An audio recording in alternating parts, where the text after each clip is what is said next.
BJP के लिए खतरे की घंटी अब उत्तर प्रदेश तक सीमित नहीं रही, बल्कि देश के दूसरे राज्यों में भी गूंजने लगी है। और इस बार आवाज है समाजवादी पार्टी के प्रमुख अखिलेश यादव की।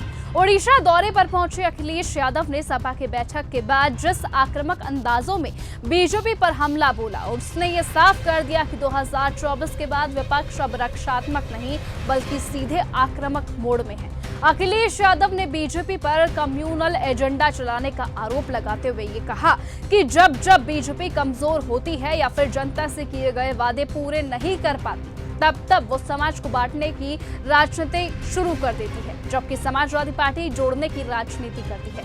देखेंगे आप तो बीजेपी जब कमजोर होती है या जो उन्होंने मैनिफेस्टो में जनता को वादे पूरे करने की बात जो रखी होती है, अगर पूरा नहीं कर पाते हैं तो वो कम्युनल रास्ता अपनाते हैं। सर, यहाँ पे इसीलिए समाजवादी पार्टी डिवीजन की पॉलिटिक्स नहीं करना चाहती, हम सबको जोड़ के राजनीति करना चाहते हैं।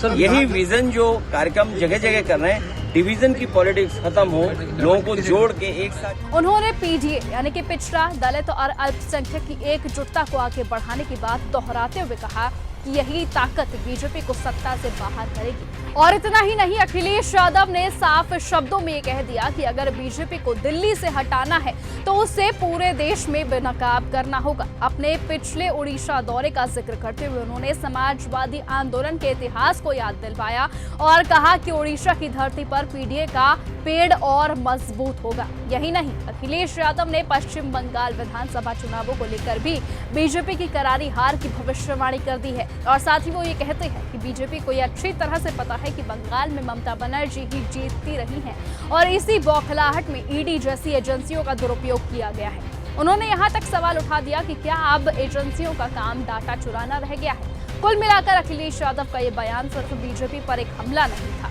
बल्कि आने वाले चुनावों से पहले विपक्ष की नई राजनीति और सियासी युद्ध का साफ ऐलान है। और ये जानकारी बीजेपी को भी है कि बीजेपी वहाँ हार रही है, ममता जी जीत रही हैं।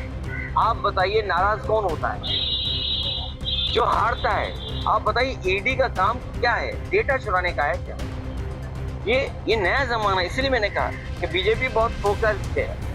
वो डेटा चुराने गए थे। डेटा क्यों चाहिए आपको? दूसरी पॉलिटिकल पार्टी का क्यों डेटा चाहिए?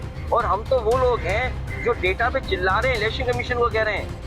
अब ये देखना होगा कि अखिलेश यादव की भविष्यवाणी कितनी सच्ची साबित होती है। क्या सचमुच बंगाल में बीजेपी हार जाएगी और एक बार फिर से ममता बनर्जी की सरकार बनेगी या नहीं, वो आने वाला वक्त तय करेगा। फिलहाल आज की इस खबर में सिर्फ इतना ही। देखते रहिए और बने रहिए न्यूज गंगा के साथ। नमस्कार। अगर आपको ये हमारा वीडियो पसंद आया हो तो इसे लाइक और शेयर करना बिल्कुल ना भूलें। साथ ही हमारे चैनल न्यूज गंगा को सब्सक्राइब और फॉलो जरूर करें ताकि देश और दुनिया की हर बड़ी खबर आप तक सबसे पहले पहुंचे।